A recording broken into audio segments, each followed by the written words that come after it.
Welcome to the first recap of the season as your Statesmen get set to take on the Wildcats of Fort Valley State University, a team that knocked them off in 2012, looking to avenge that home loss here in Fort Valley. We'll get to the highlights right now. There's three things you don't ever forget: who you are, where you came from, and what you come for. Who you are, where you came from, and what you came here to do today. You play for your brothers.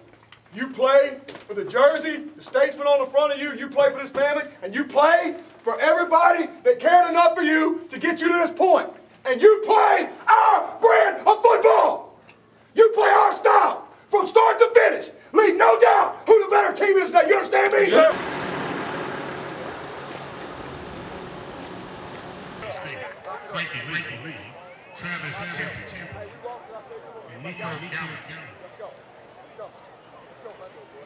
Your captains for the battle, Stephen Harper, Brandon Baker. It was a quick start for the Wildcats as they drove the ball 77 yards.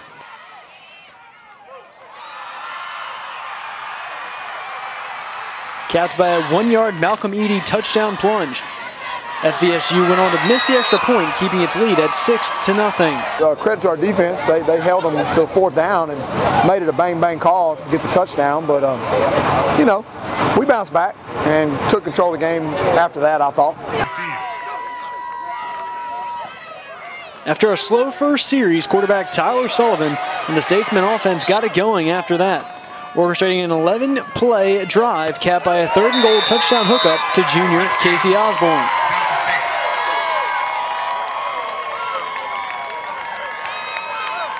The next Fort Valley drive ended after that in just 2 plays on a Landry Tulo forced fumble recovered by Rico Beckwith.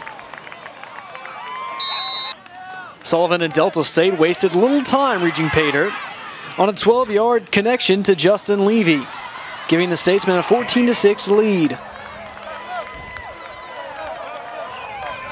The offense kept rolling on the next drive, taking over with 1:14 left on the first quarter clock.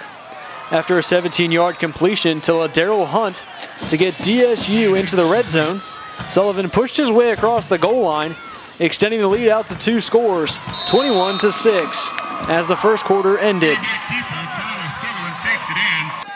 Defensively, the Statesmen settled in after the first Fort Valley score, holding the Wildcat offense to just 5 first downs in their next 4 drives, including a Lawrence Hopkins interception on a 4th down play for the Fort Valley offense.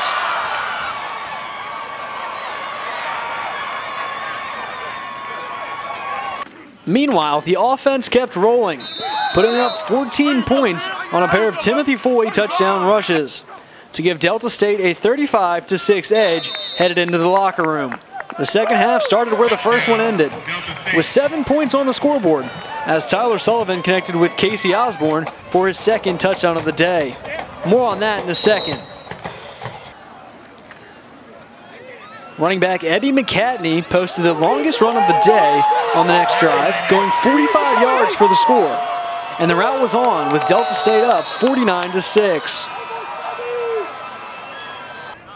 The scoring wasn't done yet as Travis Champion entered the game under center for the next drive, leading the Statesmen to their 56th unanswered point, finding Osborne deep downfield for the 49-yard touchdown, his 3rd score of the game.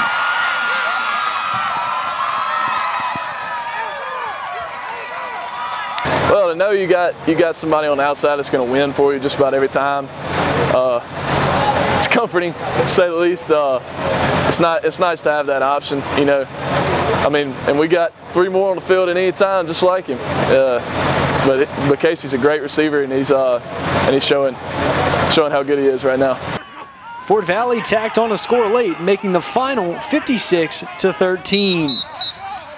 Season opener started slow for the Delta State Statesmen as the first series for the defense ended up in a score, and the first possession of the offensive side ending up in a 3-and-out. But after that, it was all Statesmen as they rolled through Fort Valley 56-13. Now the story of the day, Tyler Sullivan, 258 yards through the air, 3 touchdowns. He added 1 on the ground as well.